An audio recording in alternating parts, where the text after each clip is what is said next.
4교시에서는 보안과 관련된 그 기능적인 보안 약점, 소프트웨어 개발의 구현 단계에서 앞부분에는 요구사항 분석하고 설계 그 단계에서 주로 생각해야 되는 그 소프트웨어 개발 보안 내용을 좀 말씀을 드렸죠.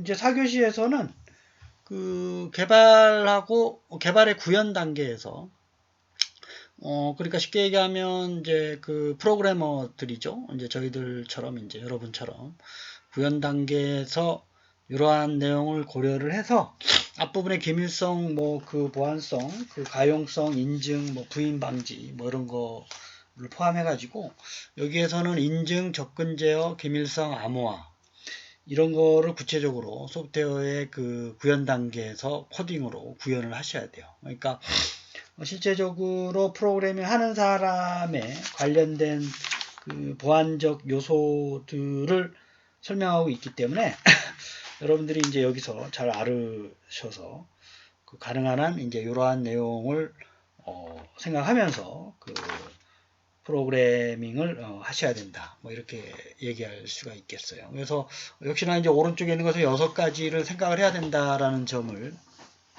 잠시 후에 좀 말씀을 드리고 이 3가지 보안 점검 항목을 좀 볼까요? 왼쪽에 보면 구현 단계에서 인증, 접근 제어, 기밀성, 암호화 등을 올바르게 구현하기 위한 3가지 보안 점검 항목은 뭐냐면 첫 번째로 구현하고자 하는 보안 기능들은 소프트웨어에 이제 그 구현되는 보안 기능들은 소프트웨어를 통해서 제공하고자 하는 서비스 환경이나 이러한 그 데이터베이스 데이터에 접근하려는 사용자별로 그 중요도를 구분해야 된다 그랬죠. 그 인증 기능과 관련돼서. 그래서 차별화된 인증 방안을 적용하는 것이 바람직하고, 두 번째로는 인증된 사용자가 이용할 수 있는 기능, 그 다음에 데이터에 대해서 개별적으로 접근 권한을 부여를 하셔야 돼요. 그리고 그러한 인증된 접근 권한을 위배하는 인가되지 않은 기능과 데이터로 접근하려고 하는 어떤 시도를 차단할 수가 있어요. 그런 거를 고려를 하셔야 된다. 이렇게 생각을 하시면 되고, 그다음에 개인정보나 인증정보와 같은 중요한 정보를 위변조하려고 하거나 삭제하려고 하거나 오남용을 방지하기 위해서 이 암호화 기술을 반드시 적용해야 돼요. 그래서 저희들이 이제 다음 주에 이제 중요한 암호화 기술, 대칭키와 비대칭키가 이제 기본적으로 적용이 되고, 그 다음에 이제 요즘은 이제 다양한 암호화 기술의 신기술을 적용하는 방법들이 있기 때문에, 그거를 소프트웨어 개발에 보안 관련 그 기술을 적용하는 소프트웨어 프로그래머는 반드시 그 내용을 숙지를 하셔서 적용을 하셔야 된다. 라는 것을 유념해 주시기를 바라겠습니다. 그리고 그 6가지의 그 구현 단계에서 보안 약점을 이제 지금 오른쪽에 이제 그 설명하고 있잖아요. 그래서 이제 약점을 이제 설명하는 이유는 뭐냐면 이러한 그 해커들이 이런 약점을 통해서 공격할 때 그거를 방지할 수 있는 소프트웨어 코드가 들어가야 된다라고 여러분들 이해를 하시면 되고, 여러분들 읽어보시면 다 그 이해를 할 수 있을 건데, 첫 번째로 적절한 인증이 없이 중요 기능을 허용하면 안 된다라는 얘기예요. 그렇죠? 그래서 그 보안 검사를 우회해서도 해킹들이 인증 과정 없이 이러한 정보를 꺼내려고 하는 접근하고 변경 기능을 시도하려고 하는 게 있어요. 그래서 이런 거를 반드시 그 웹페이지 상에서 주로 인증을 이제 그 확인을 하는데 그런 경우 이제 방지할 수 있는 기능을 반드시 추가해야 되고, 그 다음에 부적절한 인가는 뭐냐 하면 접근 제어 기능이 없는 다른 경로를 통해서 들어오는 그 권한 탈취 기능이 수행되는 해커들이 있어요. 그래서 이거를 모든 그 어떤 실행 경로 세션에 대해서 접근 제어 검사를 이제 수행해야 되고, 반드시 그 사용자에게 필요한 접근 권한만을 부여해서 방지를 하셔야 돼요. 그렇죠?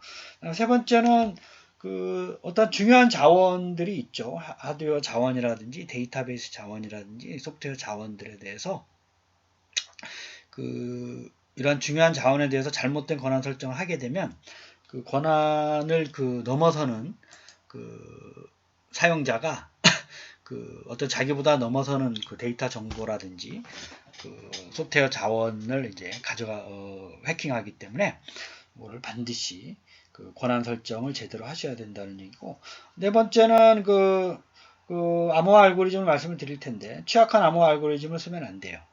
그래서 특히 비밀번호로 암호화할 때는 안전한 암호화 알고리즘, 검증된 암호화 알고리즘, 특히 여기 이제 IT 보안 인증 사무국이라고 하는데, 여기 대해서 신뢰성을 보장해 줄 수 있는 암호 모듈을 이용을 해야 된다라는 거예요. 그리고 이제 기본적으로 우리가 법률과 규제와 가이드라인을 반드시 준수하는 암호화 알고리즘을 적용을 해야 되고, 그 다음에 중요 정보에 관련된 텍스트를 저장하거나 전송할 때 해커들이 또 좋아하는 중요한 해킹 경로인데요. 암호화되지 않은 데이터를 탈취해서 그 안에 숨어있는 정보를 획득하려고 하고 있어요.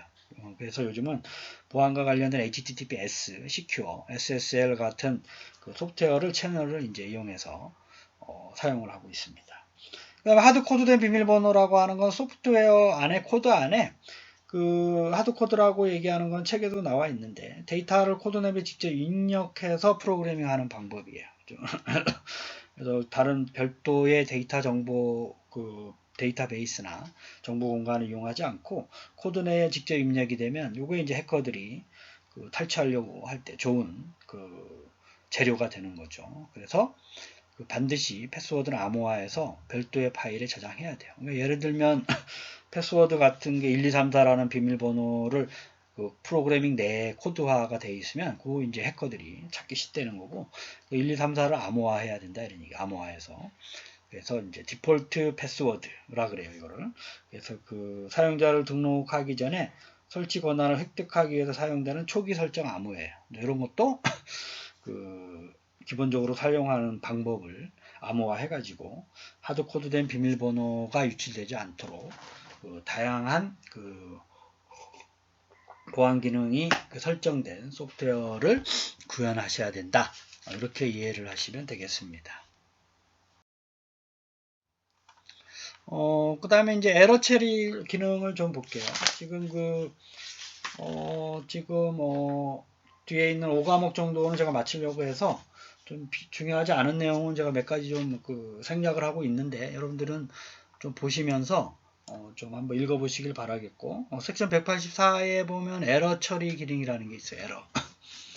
이것도 이제 보안에 취약한 기능들을 해커들이 좋아하는 요소 중에 하나인데, 여러분들이 아마 자바에서 좀 배웠을 텐데, try catch라는 문장을 여러분들 아마 배웠을 거예요. 그러니까 어떠한 논리적인 에러가 발생했을 때 자바에서는 그러한 객체들에 대해서 기본적인 라이브러리로 에러 처리에 관련된 기능들을 제공을 해주고 있죠.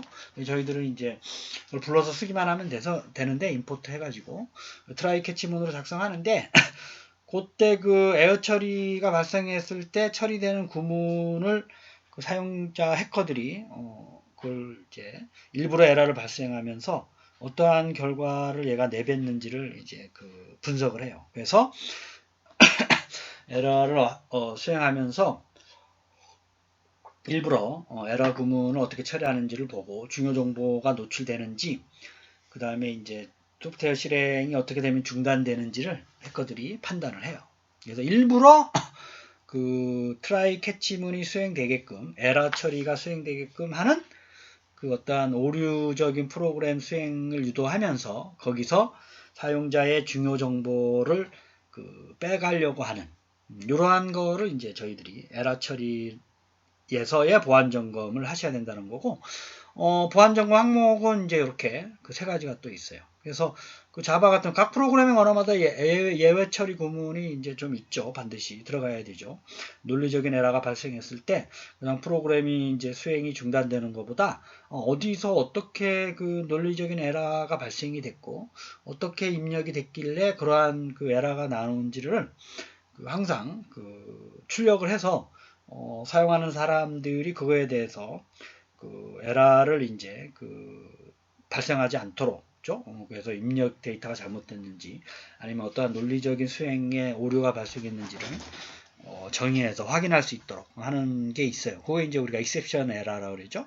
그래서 try catch가 대표적인 자바에서 수행되는 거고, 그런 경우에 에러가 발생했을 때의 에러 객체에 대해서 그거에 대한 처리 방안으로 예외 처리 구문을 작성할 때, 그 프로그래머가 실수로 중요 정보를 노출시킬 수가 있어요. 또는 이런 상황에 프로그램이 실행이 중단되는구나를 해커들한테 알려줄 수가 있어요.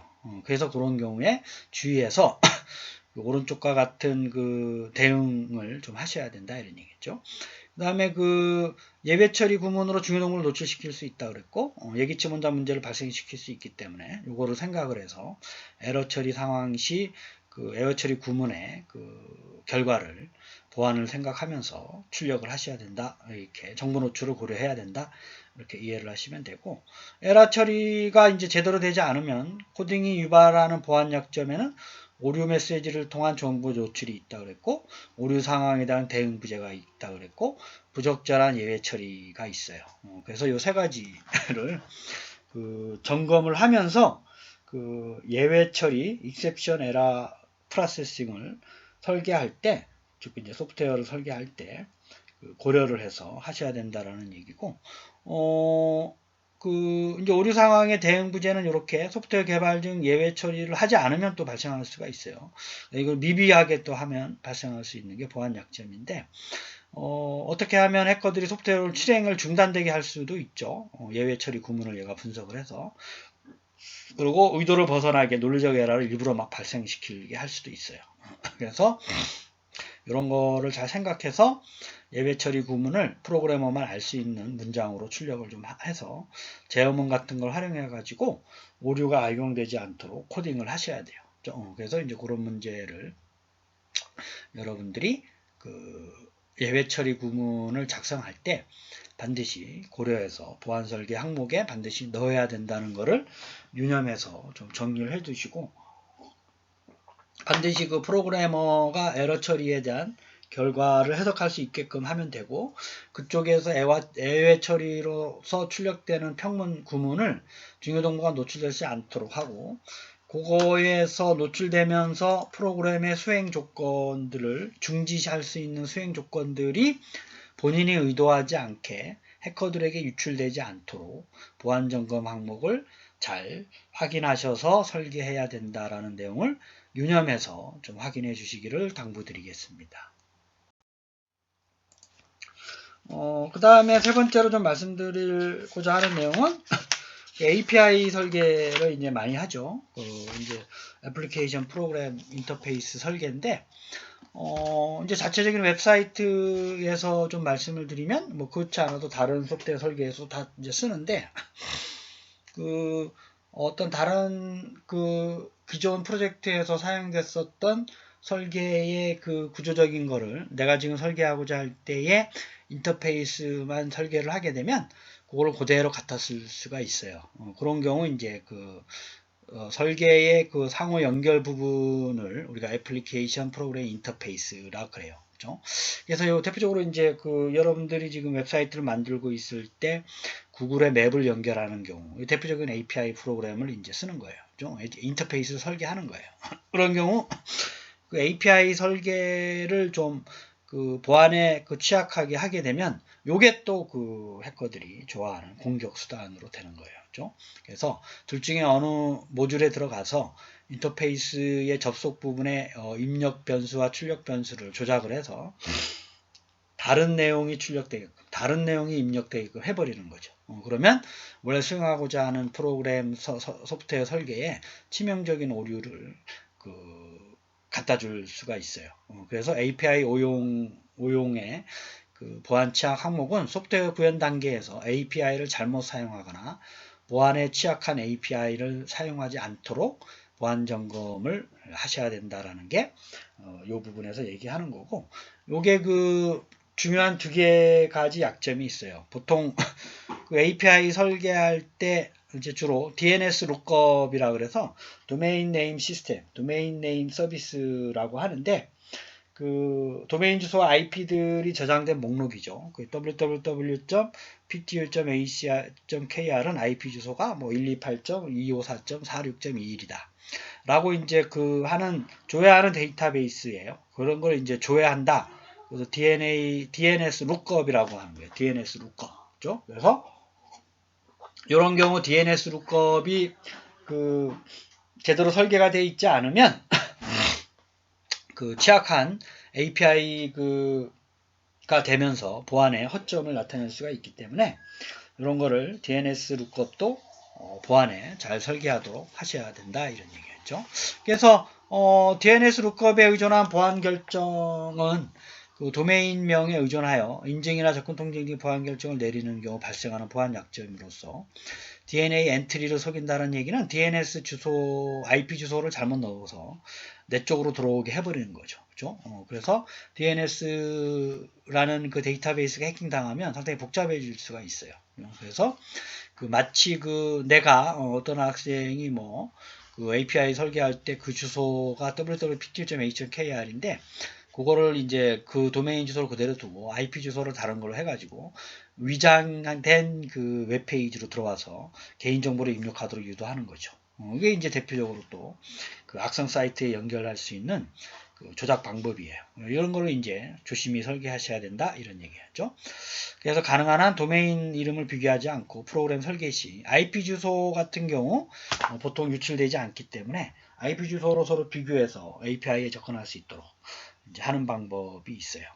그렇게 하셔야 됩니다. 그렇죠? 그래서 사용이 금지된 API를 사용하면 안 되고 그 잘못된 방식으로 API 사용할 때 보안 약점을 해결을 하셔야 돼요. 그렇죠?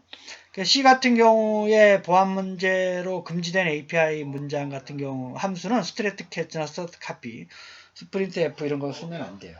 문자열을 복사하거나 카피하거나 그 서식 지정을 하거나 문자열을 하나로 합치는 함수들인데 이런 거 가능한 쓰면 안 된다 이런 얘기겠죠. 내부적으로 암호화해서 써야 된다 이런 얘기죠.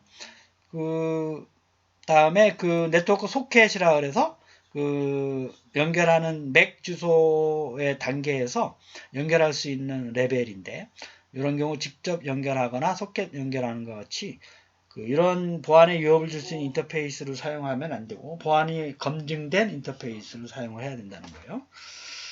그 다음에 그 위에 있는 것처럼 이런 함수보다 안전한 함수로 쓰고 그 다음에 API를 사용하고자 할 때 그쪽 제공하고자 하는 API에서 그 사용되는 그 가이드라인을 줘요. 그래서 그런 경우 그러한 가이드라인을 준수하면서 인터페이스를 설계하셔야 된다. 그래서 그 취약한 API를 사용할 때 그 API 오용을 이제 금지하면서 그 보안에 그 API 그 연결할 때에 그 주로 발생할 수 있는 보안 약점을 해결할 수가 있어요. 그래서 API 보안 약점에서는 DNS 룩업을 IP 주소로 가능한 한 해라. 그 다음에 그 취약한 API를 사용하지 말고 함수나 뭐 인터페이스 같은 경우 검증된 걸 쓰고 그 다음에 그 API의 매뉴얼을 보통 제공을 해줘요. 가이드라인을. 그 구글 맵에서도 다 그 코드를 아예 주고 있죠. 암호화된 코드를 설계를 해서 그 반드시 그걸 써라라는 API 그 준수를 하셔야 돼요. 좀 매뉴얼을 참고를 해서 그렇게 해야지만 안전한 상호 연결 방법을 사용할 수가 있습니다. 그래서 지금 제가 지금 시간 관계상 어쨌든 다음 주까지 5과목을 마치려고 하다 보니까 중간에 좀 빼먹는 내용들이 좀 있어요. 그게 이제 중요하지 않다는 건 아니지만 여러분들이 예를 들어서 이제 캡슐라는 여러분들이 알고 있는 내용인데 캡슐라를 설계할 때 자바에서 그 메소드와 어트리뷰트 속성을 객체를 상속받아서 그 다중 스레드를 하기 위해서 캡슐라를 설계를 하죠. 그런 경우에 이제 어떻게 하면 그 데이터 정보를 노출하지 않고 잘할 수 있느냐. 그런 얘기가 이제 있고요. 그 다음에 코드 오류는 절대로 발생하면 안 되죠. 그 사용자들이 그 코드 설계할 때 문법적인 에러와 논리적인 에러를 일으키는 코드 오류는 절대로 방지를 하셔야 돼요. 그 소프트웨어 설계할 때 이것들이 해커들이 주로 소프트웨어를 이제 해킹할 때 자주 사용하는 그 취약점 중에 하나이기 때문에 그걸 반드시 설계해서 하셔야 된다는 얘기를 이제 코드 오류에서 말씀을 드렸고, 시간 및 상태에 대한 거는 저희들이 또 말씀을 안 드렸지만, 주로 동시 수행을 지원하는 병렬 처리 시스템이나 다수의 프로세서가 동작되는 환경에서 시간과 실행 상태를 관리하는 소프트웨어 설계를 하셔야 돼요. 그렇죠? 그래서 이런 경우 이제 TOC, TOU라 그래서 타임 오브 체크, 타임 오브 유즈라고 하는 보안 약점이 발생할 수가 있는데, 검사와 실행 단계에서 해커들이 이제 그 상황을 파악을 해가지고 그때를 이제 해킹을 안 하는 거죠. 이제 그러한 시점의 사이클을 이제 얘네들이 알아서 이제 검사하지 않는 시점에서 해킹을 하려고 노력을 하기 때문에 그것도 유출되지 않도록 잘 설계를 하셔야 된다는 거고, 그 다음에 반복문이나 재기함수 같은 경우 또 보안에 취약할 수가 있어요. 소프트웨어 설계할 때. 그런 경우 재기함수의 수행 횟수를 제한하는 설정을 암호화해서 종료 조건을 점검하는 거나 반복 또는 호출의 종료 여부를 수시로 확인하는 그러한 루틴을 넣으면서 소프트웨어 설계에 보안 항목을 또 체크하는 방법이 또 책에서 설명이 되어 있습니다. 그 내용은 제가 이제 좀 빠뜨리긴 했는데, 여러분들이 한번 좀 보시고 읽으시면서 좀 이해를 해주시기를 바라겠습니다. API 오용과 관련된 세 가지 문제를 좀 풀어보겠습니다. 책에서는 791페이지에 있는 내용인데요. API 오용으로 발생이 되죠. 두 가지 DNS 룩업이나 저희들이 이제 앞에서 취약한 API 사용하는 경우 보안이 해커들이 좋아하는 공격 방법인데, API 오용은 DNS 룩업과 취약한 API 사용에 대한 문제예요. 요거는 3번 같은 경우 아까 재기함수와 발생될 수 있는 그런 보안 취약점이고, 세 번째 거 1번의 이제 세 번째 보기는 자신을 호출하는 함수의 종료 시점이 존재하지 않아 가지고 무한히 반복될 때 사용자 소프트웨어 설계 중에 재기함수나 호출함수를 이제 해커들이 보고 얘가 반복적으로 계속 하도록 입력값을 주는 거죠. 그러면서 프로그램 수행이 원활하지 않게끔 해버린다 이런 얘기죠. 그래서 이런 이제 재기함수와 관련된 거, 반복문의 재기함수. 그 다음에 1번, 2번, 3번은 이제 API, 보안에 취약한 API 사용하면 이제 해커 보안 약점이 발생할 수가 있죠. 그 다음에 API라도 문제가 없는 API라도 DNS 룩업 같은 경우, 잘못된 방식으로 사용하는 경우, 발생할 수가 있는 거고, 도메인명을 통해서 보안 결정을 내릴 때, 가능한 한 IP 주소로 해석을 하라고 했죠. 두 번째 문제는 또 똑같은 문제죠. 보안에서 옳지 않은 것은, 이것도 지금 세 번째 보면 IP 주소를 입력해야 되는데, 그쵸? DNS 검색의 도메인 이름보다 IP 주소로 검색을 하는 게 API 오용으로 인해서 발생할 수 있는 보안 취약점을 방지할 수가 있어요. 나머지 내용은 좀 맞는 얘기입니다. 사용이 금지된 API는 사용하면 안 되는 거죠. 그 다음에 네트워크 소켓과 같은 거를 이제 파악하기가 쉬워요, 해커들이. 그래서 암호화된 네트워크 인터페이스를 써야 되고, 검증된 거.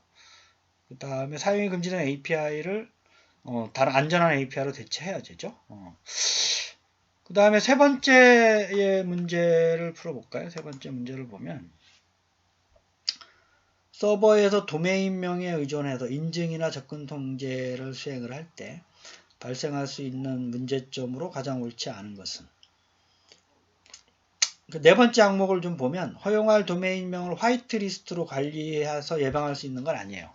그리고 화이트리스트는 검증된 리스트라고 이해를 하시면 됩니다. 그러니까 어떠한 API로 들어온 사이트들 중에 이제 검증된 리스트들, 화이트리스트라 그래요.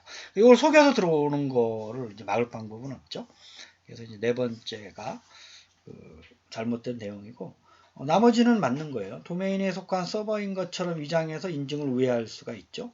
네트워크 트래픽을 많이 발생해가지고 악성 사이트로 방문하도록 또 할 수도 있고, 그 다음에 IP 주소로 직접 입력하는 방법이 도메인명보다 그래도 예방 차원의 방법이다라고 말씀을 드렸었죠. 그렇게 이해를 하시면 되고. 자, 저희들 지금 이번 주에는 소프트웨어 개발과 관련돼서 소프트웨어 라이프 사이클 동안에 수행되는 보안 항목들을 이제 전반적으로 좀 살펴봤죠. 좀 어려운 내용들을 좀 말씀을 드렸긴 했지만, 다시 한번 좀 내용을 숙지하면서 정리해서 좀 중요한 보안 점검 항목, 그 다음에 보안의 취약점, 어떤 것들이 있느냐, 그걸 알아야 공격을 방어할 수 있는 설계 방법을 적용할 수가 있기 때문에 여러분들이 좀 숙지해서 다시 한번 좀 이해를 좀 해주시고, 기말고사를 이제 비대면으로 볼 확률이 높기 때문에 저희들이 다음 주 수업 시간에나 그 다음 주가 될 수도 있겠네요. 그렇죠? 저희들 시험 시간을 한번 확인을 해보고, 어쨌든 15주 차에 이제 기말고사를 볼 예정이니까, 이번에는 비대면인데 얼굴을 반드시 확인할 수 있도록 할게요. 우리 컴퓨터 구조 시간에도 말씀을 드렸던 것 같은데, 어떠한 뭐 동일한 환경 속에서 여러분들이 시험을 보는 건데, 기말고사, 중간고사처럼. 그래서 어쨌든 다른 사람하고의 대화 내용을 이제 하는 것만 이제 좀 주의하시면 되니까, 그거를 이제 저희들이 반드시 줌으로 얼굴을 확인할 수 있도록 요번에는 할 테니까, 얼굴이 확인되지 않은 상태에서는 기말고사를 0점 처리를 할 거기 때문에 지금 앞으로 2, 3주 동안 어쨌든 스마트폰이라든지 노트북을 통해서 줌을 통한 얼굴 확인이 가능하도록 좀 신경을 써주시기를 당부드리겠습니다. 여러분 한 주간도 건강하시고 다음 주 수업 시간에 뵙겠습니다. 감사합니다.